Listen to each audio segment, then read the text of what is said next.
नमस्कार. सध्या महाराष्ट्रात काय चाललंय हे काय कळायला मार्ग नाही. कारण जी बातमी आता ऐकली की विकास लवांडे आणि संग्राम भंडारे. विकास लवांडे हे शरद पवार पक्षाचे, राष्ट्रवादी शरद पवार पक्षाचे प्रवक्ते आहेत आणि त्याने मध्यंतरी काळात काही वारकरी संप्रदायात काही प्रतिगामी विचारांचे लोक घुसलेत, असं एक त्यांनी एक वाद लावून दिलता किंवा त्यांनी एक आरोप केलता वारकरी संप्रदायावर. तर ते शरद पवार पक्षाचे प्रवक्ते आहेत सध्या. त्यांनी असं बोललं किंवा शरद पवारांनी स्वतः बोलले होते की असं असं वारकरी संप्रदायात प्रतिगामी लोकांचं जास्त 60% लोक ही घुसलीत किंवा त्यांची एक वैचारिक पातळी वाढलेली दिसते, असे एक त्यांनी बोललं होतं. त्यालाच अनुसरून आज एक घटना घडली. आळंदीच्या शेजारी किंवा कुठली तर असं आळंदी त्या शेजारचं एक गाव आहे. त्या गावात विकास लवांडे यांच्यावर बप संग्राम बापू भंडारे यांनी काही शाईफेक केली आणि ते सध्या टीव्हीवर व्हायरल होत आहे, सगळीकडेच दिसत आहे.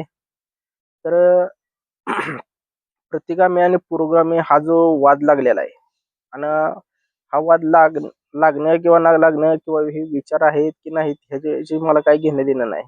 पण जो विचार जो लावला ह्यांनी की तो वारकरी संप्रदायाला धरून असल्यामुळं मला यात बोलावं असं वाटतंय. मी काही असल्यावर म्हणजे बोलण्याची माझी इच्छाच नव्हती ह्या विषयावर, पण वारकरी संप्रदायावर हे विषय असल्यामुळे मी बोलतोय.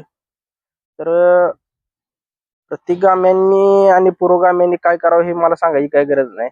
पण पुरोगामी म्हणायचं आणि जे वारकरी संप्रदाय आहे किंवा आता मेन हे आहेत त्यांची नावं विकास लवांडेंनी तर कशाला घ्यायची. त्याच्यामुळे वाद निर्माण झाला. शरद पवार सहज बोलले किंवा त्यांना काय दिसले ह्याच्याबद्दल मला काय बोलायचं नाही.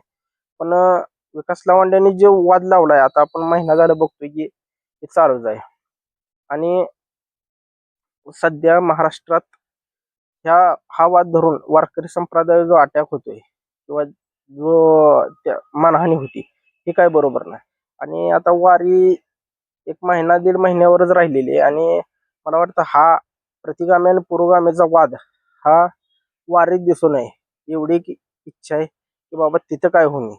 कारण हा जर वाद परत वारीत किंवा ही वाढत गेलं तर कुठेतरी वारकरी संप्रदाय किंवा विठ्ठल भक्त जे आहेत त्या भक्तांच्या संप्रदायाला कुठेतरी हा धक्का लागण्याची शक्यता आहे, असं मला एक वैयक्तिक माझं मत आहे. किंवा जेवढे जे वारकरी भक्त आहेत किंवा विठ्ठल भक्त आहेत त्यांना सगळ्यांनाच माझ्यासारखंच असं वाटणार आहे.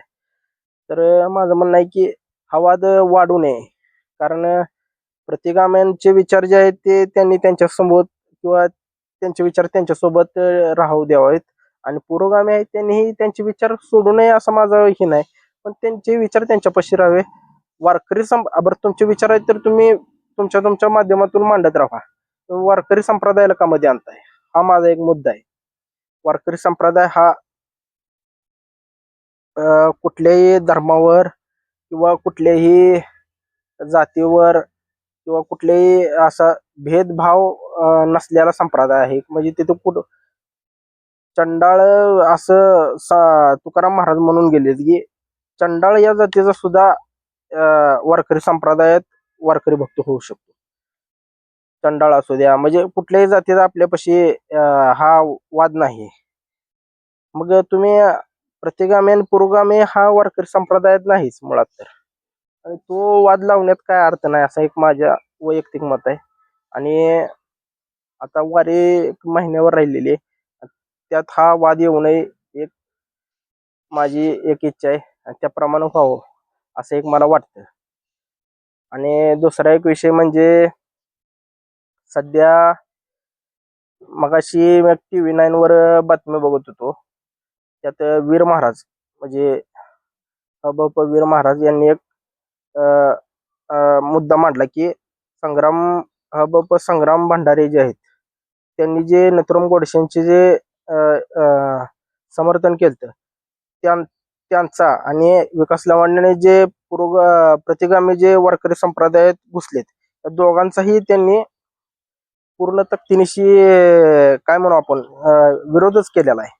आणि पुढं यातून जे वाढत जाणार आहे त्याविषयी माझं म्हणणं आहे की हे वाढू नये एवढी एक प्रामाणिक इच्छा आहे. एवढं बोलतो आणि मी माझं हे थांबवतो. तर अजून एक सांगायचं होतं की आपण नवीन यूट्यूब चॅनल सुरू केलेला आहे प्रीतम नावाचा. याला तुम्ही लाईक आणि शेअर आणि सबस्क्राईब करा. एक बोलणं आहे. कारण आपला एक नवीन विचार मांडण्याचा प्रयत्न आपण करणार आहे. ह्याच्यावर जे आपल्या नवीन घडामोडी जे काय घडतील त्याविषयी आपण बोलण्याचा प्रयत्न करणार आहे ह्याच्यावर. तर आपला हा यूट्यूब चॅनल पुढं आणि तुम्हाला व्हिडिओची माहितीही मिळत जाईल की प्रत्येक व्हिडिओ आपला वेगवेगळा राहणार आहे. याबद्दलही मला सांगायचं होतं. तर थांबवू आपण.